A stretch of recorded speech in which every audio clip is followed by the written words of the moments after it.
ချိန်တွေဟာကုံဆုံးသွားခဲ့ပြီးအခုဆိုရင်ရန်ဘိုဟာအသက်60နှစ်အရွယ်ကိုရောက်ရှိနေပါပြီအာဖဂန်နစ္စတန်စစ်ပွဲတွေအပြီးမှာတော့သူဟာထိုင်းနိုင်ငံကရွာငယ်လေးတစ်ရွာမှာအေးအေးချမ်းချမ်းအခြေချနေထိုင်နေပါတယ်သူဟာနေ့စဉ်မြကူးတို့လှေမောင်းတာငါးဖမ်းတာတွေနဲ့အသက်မွေးဝမ်းကြောင်းပြုနေပြီးဧည့်သည်မရှိတဲ့အချိန်တွေမှာတော့တောထဲမှာမွေဖမ်းပြီးရောင်းချကငွေရှာတတ်ပါတယ်သူ့ရဲ့ဘဝဟာတိတ်ဆိတ်ငြိမ်သက်လွန်းလို့ရုံးခန်းထဲမှာတနေကုန်အလုပ်လုပ်နေရတဲ့မြို့ပြလူသားတွေအားကျရတဲ့ဘဝမျိုးဖြစ်နေပါတယ်တနေ့မှာတော့နေရောက်ကြီးပြင်းပြင်းအောက်မှာလူတစုဟာရန်ဘိုကိုရှာဖွေဖို့ရောက်လာကြပါတယ်ဒီတစ်ချိန်မှာတော့သူ့ရဲ့အထက်လူကြီးဟောင်းမဟုတ်ပဲခရစ်ယာန်ဘာသာတသနာပြုအဖွဲ့ဝင်တွေဖြစ်နေပါတယ်သူတို့ဟာမြန်မာနိုင်ငံကကရင်ပြည်နယ်တွင်းမှာရှိတဲ့ဒေသခံတွေကိုအစားအစာနဲ့ဆေးဝါးတွေတွားရောက်ကူညီဖို့အတွက်ရန်ဘိုကိုလှေနဲ့ပို့ဆောင်ပေးဖို့တောင်းဆိုကြပါတယ်ကရင်ဒေသဟာကိုပိုင်အုပ်ချုပ်ခွင့်အတွက်အစိုးရစစ်တပ်နဲ့တိုက်ပွဲတွေဖြစ်ပွားနေပြီးဒေသခံတွေဟာငရဲခန့်လို့ဆိုးရွားတဲ့နှိပ်စက်မှုတွေကိုနေ့စဉ်ခံစားနေရတဲ့နေရာဖြစ်ပါတယ်ရန်ဘိုဟာစစ်ပွဲပေါင်းများစွာကိုဖျက်ဆီးခဲ့ဘူးသူပြီးစစ်ရဲ့ကြောက်မက်ဖွယ်ကောင်းမှုကိုကောင်းကောင်းသိပါတယ်ဒါကြောင့်သူကလူတစ်ယောက်တည်းနဲ့ຫນွေဦးကိုမဖန်တီးနိုင်ဘူးလို့ပြောပြီးအနေရများတဲ့အတွက်အိမ်ပြန်လာကြဖို့အကြံပေးပါတယ်အားလုံးကလက်လျှော့ခြင်းပေမဲ့ဆာရာလို့ခေါ်တဲ့အမျိုးသမီးကတော့လက်မလျှော့ပါဘူး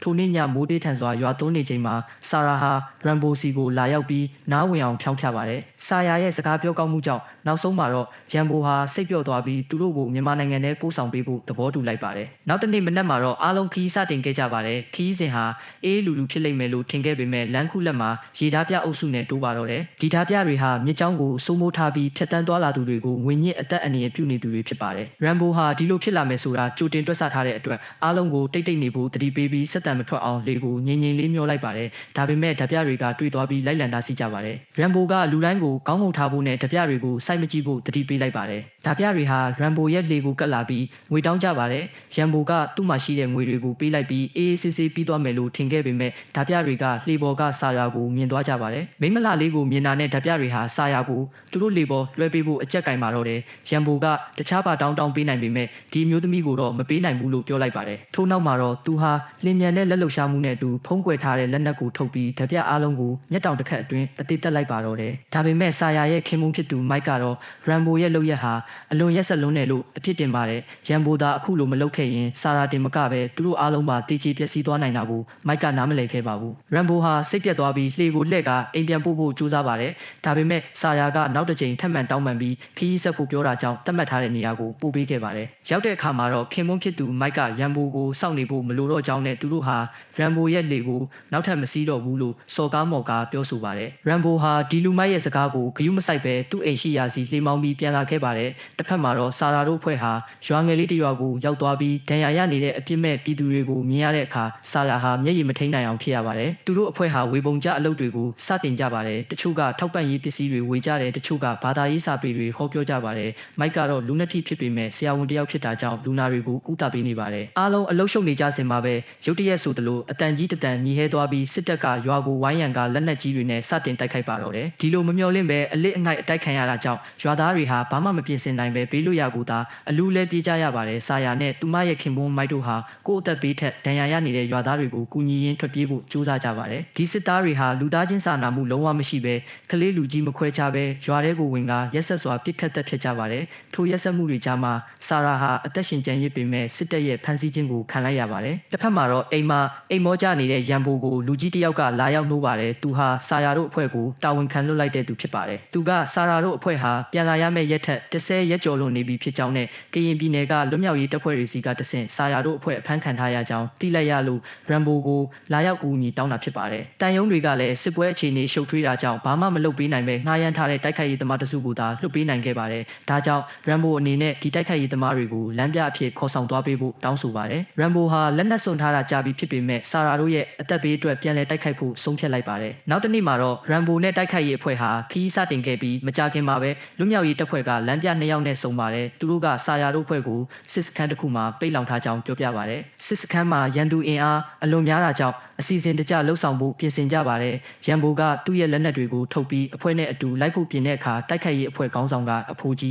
းခမအနားယူနေလိုက်ပါတွေးတိုးတက်နေအောင်မယ်လို့လှောင်ပြောင်ပြီးတားဆီးပါတယ်သူတို့အဖွဲ့စစ်စခန်းနီးရောက်တဲ့အခါလမ်းတစ်လျှောက်မှာတေဆုံးနေတဲ့အလောင်းတွေကိုတွေ့ရလို့အားလုံးစိတ်မကောင်းဖြစ်ကြရပါတယ်ထို့အချိန်မှာစစ်ကားတစ်စီးရောက်လာပြီးဖမ်းဆီးလာတဲ့ရွာသားတွေကိုကားပေါ်ကချလိုက်ပါတယ် စစ်သားတွေကလေကွင်းထဲမှာမိုင်းတွေထောင်ပြီးရွာသားတွေကိုတနက်နဲ့မောင်းကမိုင်းကွင်းထဲကိုအတင်းပြေးခိုင်းပါတယ်ရွာသားတွေဟာမိုင်းမနှင်းမိပဲလွတ်သွားပေမဲ့ရက်ဆက်တဲ့စစ်သားတွေကသူတို့ကိုနောက်ပြန်ပြေးခိုင်းပြီးအပျော်သဘောနဲ့ပြစ်တက်ကြပါတယ်ဒါကိုမြင်နေရတဲ့တိုက်ခိုက်ရေးသမားတွေဟာဒေါသထွက်ပေမဲ့အစီအစဉ်ပြတ်မှာဆိုလို့ဘာမှမလုပ်ပဲကြည့်နေရပါတယ်ဒါပေမဲ့ရမ်ဘိုကတော့ဘသူ့ကိုမှဂယုမဆိုင်ပါဘူးသူဟာသူ့ရဲ့လေးနယ်များကိုအသုံးပြုပြီးစစ်သားတွေကိုတယောက်ပြီးတယောက်အမှားယွင်းမရှိပြစ်ခတ်တက်ဖြတ်လိုက်ပါတယ်တိုက်ခိုက်ရေးသမားတွေကအံ့ဩသွားကြပြီးအဖွဲ့ခေါင်းဆောင်ကဘလောက်ပဲတော်နေပါစေငါတို့အမိတ်မရပဲမလှုပ်ရှားရဘူးလို့ပြောပါတယ်ရမ်ဘိုကလေးကိုချိန်ပြီးမင်းတို့ကြောက်နေတာလားလို့မေးလိုက်တဲ့အခါသူတို့လည်းရှက်ရမ်းပြီးရမ်ဘိုနဲ့အတူတိုက်ပွဲဝင်ဖို့ပြင်ဆင်ကြပါတယ်ထိုနေ့ညမှာတော့သူတို့အဖွဲ့ဟာစစ်ကားတစ်စီးကိုအသုံးပြုပြီးစစ်စခန်းထဲကိုရဲရဲဝံ့ဝံ့ဝင်ရောက်သွားပါတယ်သူတို့မှလှုပ်ရှားဖို့အတွက်အချိန်9မိနစ်ပဲရပါတယ်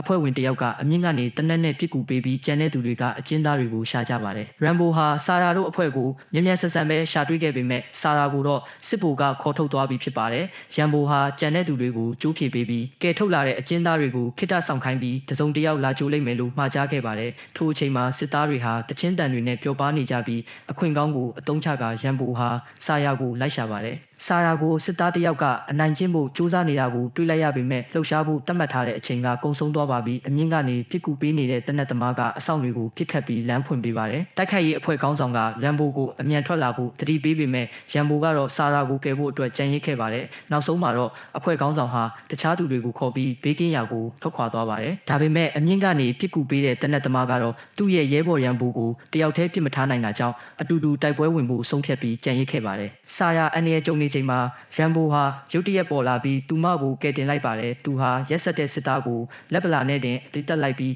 ဆာရာရဲ့အနောက်ဖွဲ့တွေကိုဖြည့်ပေးကထွက်ပြေးကြပါတယ်ဒါပေမဲ့ကံမကောင်းစွာနဲ့ဆာရာဟာလမ်းမှာခလုတ်တိုက်လဲကျသွားပြီးကင်းလှည့်နေတဲ့စစ်သားတွေကသူတို့ကိုတွေ့သွားကလိုက်လံတိုက်ခိုက်ကြပါတယ်အသက်လူပြေးနေရတဲ့အခြေအနေမှာအဝေးကတနက်သမားကရမ်ဘိုတို့အတွက်ရန်သူတွေကိုပြစ်ခတ်နှိမ်နင်းပေးခဲ့ပါတယ်နောက်တနေ့မနက်မှာတော့စစ်တပ်ကသူတို့စခန်းအတိုက်ခံရတာကိုတီးသွားပြီးစစ်သားအင်အား900ကျော်နဲ့အနမ်းခံခွေးတွေကိုအုံပြုကဆာရာတို့ရဲ့အနက်နောက်ကိုလိုက်ပါတော့တယ်တစ်ဖက်မှာလည်းအဖွဲ့ခေါင်းဆောင်နဲ့အကျဉ်းသားတွေဟာထွက်ပြေးရင်းမိုင်းကွင်းထဲရောက်သွားပြီးအဖွဲ့ခေါင်းဆောင်ဟာမိုင်းနှင်းမိတာကြောင့်ခြေထောက်တစ်ဖက်ဆုံးရှုံးသွားပါတယ်ပောက်ကွဲတံကြောင့်စစ်သားတွေဟာသူတို့စီကိုဦးတည်လာကြပါတယ်ရမ်ဘိုဟာစစ်သားတွေကဆာရာရဲ့အနက်ကိုလိုက်နေတာမှန်သိတာကြောင့်ဆာရာအဝတ်စားအစအနာတစ်ခုကိုဖျက်ပြီးမိုင်းနဲ့တွဲကထောင်ချောက်ဆင်လိုက်ပါတယ်ရန်သူတွေဟာထောင်ချောက်ထဲကိုတက်တိုးမိပြီးပြင်းထန်တဲ့ပောက်ကွဲမှုကြီးဖြစ်ပွားပါတော့တယ်ထိုပောက်ကွဲမှုဟာအလွန်အားပြင်းလွန်းတာကြောင့်အနားမှာရှိတဲ့ရန်ဘိုတောင်မှအသက်ဘေးကတီတီလေးလွတ်မြောက်ခဲ့ရပါတယ်ဆာရာနဲ့တနက်သမားတို့ဟာမြေကမ်းနားကိုရောက်လာတဲ့အခါအဖွဲ့ခေါင်းဆောင်နဲ့တခြားသူတွေဟာစစ်တပ်ရဲ့ဖမ်းဆီးခြင်းကိုခံထားရပြီးရက်ဆက်စွာနှိပ်စက်ခံနေရတာကိုမြင်လိုက်ရပါတယ်သူတို့ဘယ်လိုကယ်ရမလဲလို့စဉ်းစားနေချိန်မှာ